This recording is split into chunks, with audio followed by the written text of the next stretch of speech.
देखिए, ये दुनिया जो है ना, उसमें तीन चीजें बड़ी प्रभावशाली हैं, बहुत ज्यादा। एक है संगीत, म्यूजिक, एक है सुगंध, फ्रेग्रेंस, और एक है संस्कार। तो संगीत, सुगंध और संस्कार, ये तीन चीजें आपके जीवन को, आपकी सोच को बदलने की ताकत रखती हैं। मानव का जीवन जो है वो मन से प्रभावित होता है और मन से चलता है। कहा गया शास्त्रों में, मन एव मनुष्यानाम कारण बंधन मोक्षयो। मन ही आपके बंधन और मोक्ष का कारण भी है। तो आपका पूरा जीवन मानव होने की वजह से, ह्यूमन होने की वजह से मन से चलता है। और आपका मन जो चलता है वो शरीर के चक्रों से चलता है। जो आपका मेंटल शरीर है, जो मानसिक शरीर है, उसमें 7 चक्र हैं, उनसे आपका मन कंट्रोल होता है।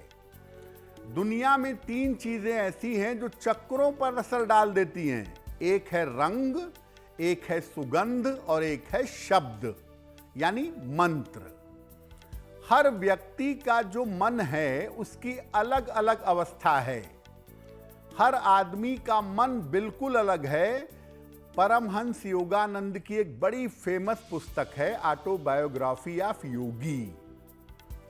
उसमें उन्होंने मन की तमाम अवस्थाएं, शब्द की तमाम अवस्थाएं बताई हैं और यहां तक कहा है कि रेत के 2 कण भी एक समान नहीं हो सकते।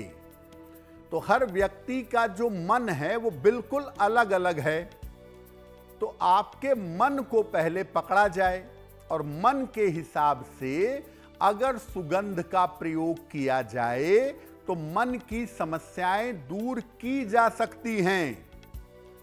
सुगंध के सही प्रयोग से एकाग्रता बढ़ाई जा सकती है, कंसंट्रेशन बढ़ा सकते हैं, स्नायु तंत्र, नर्वस सिस्टम की समस्या और डिप्रेशन जैसी बीमारियां दूर की जा सकती हैं।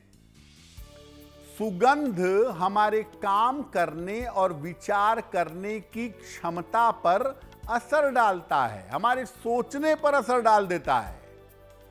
इसीलिए आप देखिए, पूजा उपासना के दौरान इसका व्यापक प्रयोग होता है। सूफीज्म का अगर नाम सुना हो, सूफी संतों का नाम सुना हो, तो सूफीज्म में सुगंध का भयंकर प्रयोग होता है। सुगंध और संगीत, खुशबू वाला धुआं और साथ में उनका संगीत, ये मन को बिल्कुल एक विशेष अवस्था में ले जाता है। और नॉर्मल हम अपनी परंपरा में देखें तो बचपन से चंदन लगाना सिखाया जाता है। वो खूबसूरती के लिए नहीं है, वो लगाते हैं आज्ञा चक्र पर या कंठ पर, ताकि आपके नाक में उसकी खुशबू जाती रहे और चंदन की सुगंध मन को पवित्र कर देती है। तो सुगंध जो है वो बहुत महत्वपूर्ण है। और सही तरह की सुगंध अगर आप लगाते हैं या सही तरह की सुगंध का आप प्रयोग करते हैं तो आप बहुत सारी समस्याओं को दूर कर सकते हैं। देखिए, सुगंध जो है ना, ये मन को बहुत जल्दी प्रभावित करती है। इसलिए ऐसा नहीं है कि जो मन किया खुशबू लगा लिए, जब मन किया लगा लिए। बहुत सारे नियम कानून हैं। थोड़ा सा समझिए खुशबू की ताकत को, उसके प्रयोग को समझिए, सावधानियों को समझिए। देखिए, जहां तक हो सके प्राकृतिक और फूलों की सुगंध का प्रयोग करिएगा। नेचुरल खुशबू का, नेचुरल सुगंध का प्रयोग करना अच्छा होगा। अपने पढ़ने के स्थान पर, काम करने की जगह पर और पूजा स्थान पर सुगंध का प्रयोग जरूर करिए। सुगंध जितनी हल्की रहे और जितनी देर तक रहे, उसका प्रभाव उतना ही ज्यादा होगा।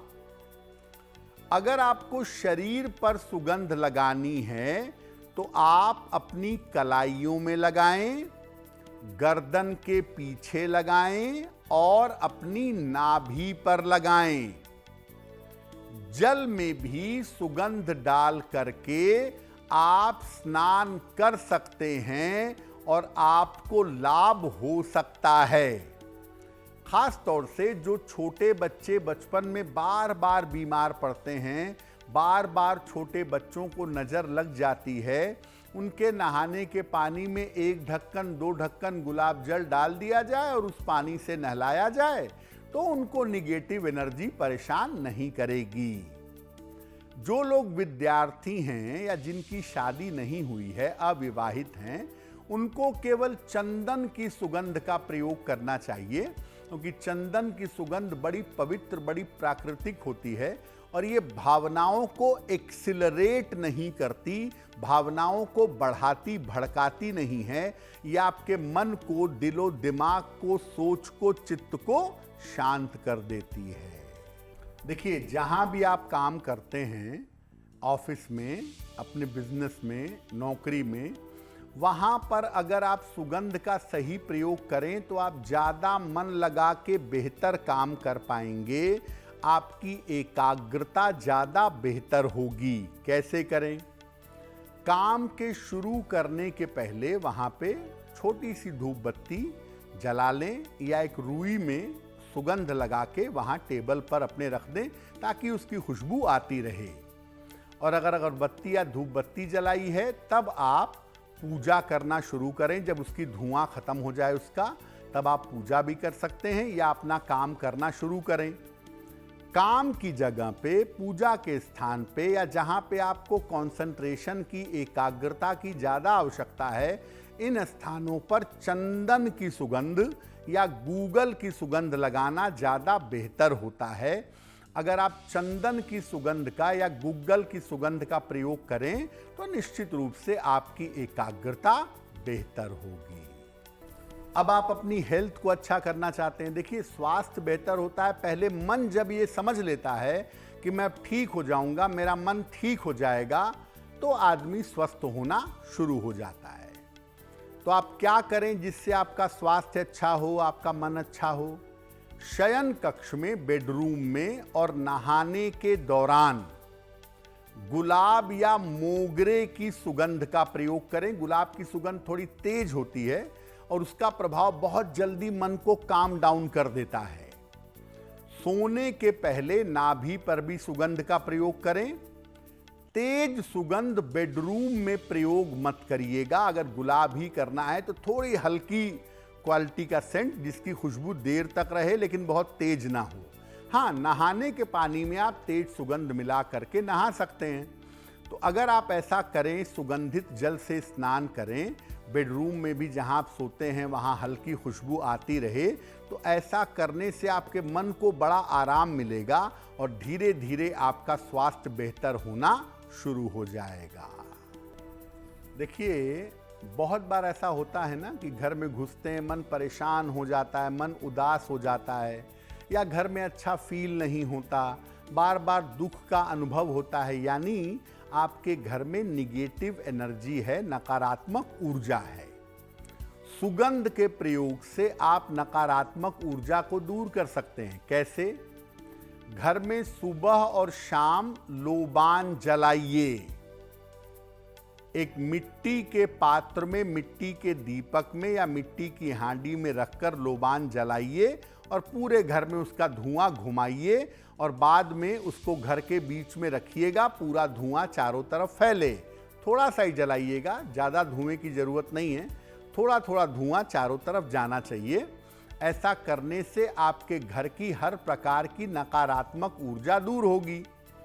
देखिए, हो सकता है कि आप रोज ऐसा ना कर पाएं, तो या तो हर रविवार को लोबान जला के अपने पूरे घर में घुमाइए तो अच्छा है, और या महीने में एक अमावस्या आती है, लोबान जलाकर पूरे घर में घुमा सकते हैं। आजकल गाय के गोबर के सूखे हुए कप बने हुए आते हैं जिसके अंदर लोबान, गूगल, तमाम जड़ी बूटियां पड़ी होती हैं, वो भी आपको बाजार में मिल जाएगा। उसका धुआं करना भी अच्छा है। रविवार के रविवार या अमावस्या के दिन उसको जला के पूरे घर में धुआं दिखाइए और बाद में घर के बीच में उसको रख दीजिए। तो ये जो मेडिकेटेड धुआं है, ये जो ताकतवर धुआं है, ये आपके घर की नकारात्मक ऊर्जा को नष्ट कर देगा और नकारात्मक ऊर्जा जब आएगी तो उसके पहले आप फिर धुआं कर देंगे, तो घर में नकारात्मक ऊर्जा आने के रास्ते नहीं बनेंगे। देखिए, वैसे जो सुगंध है, अगर हम परफ्यूम हाथ में लेके कहें कि किससे संबंध रखता है, तो वो है चंद्र और शुक्र का मामला, ज्यादातर चंद्रमा का मामला। लेकिन सुगंध का जो अनुभव होता है ना, वो होता है सेंसरी ऑर्गन से, नाक से। और जो आपके 5 सेंसरी ऑर्गन्स हैं, जो 5 आपकी जो ज्ञानेंद्रियां हैं, इनके पीछे जो ग्रह होता है उसे कहते हैं मरकरी, बुध। तो सुगंध का मतलब तो तभी है ना जब आप उसे सूंघ पाएं, उसका अनुभव कर पाएं। इसलिए सुगंध के मामले में चंद्रमा की भूमिका से ज्यादा बुध की भूमिका होती है। बुध की भूमिका होने की वजह से व्यक्ति को सुगंध का शौक होता है। अगर कुंडली में बुध अच्छी पोजीशन में बैठा है तो आप देखेंगे ऐसे आदमी के अलमारी में कई प्रकार की सुगंध आपको मिल जाएगी। और वो, जैसा कि गीतिका ने कहा कि सुबह भी लगाते हैं, दोपहर में भी लगा लिए, अपने ब्रीफकेस में, पर्स में सुगंध लेके चल रहे हैं, जहां मौका मिला वहां स्प्रे कर लिया, रात में लगाए, यानी खुशबू में रहना उन्हें बड़ा पसंद है। पक्की तौर पे बुध की भूमिका ज्यादा है।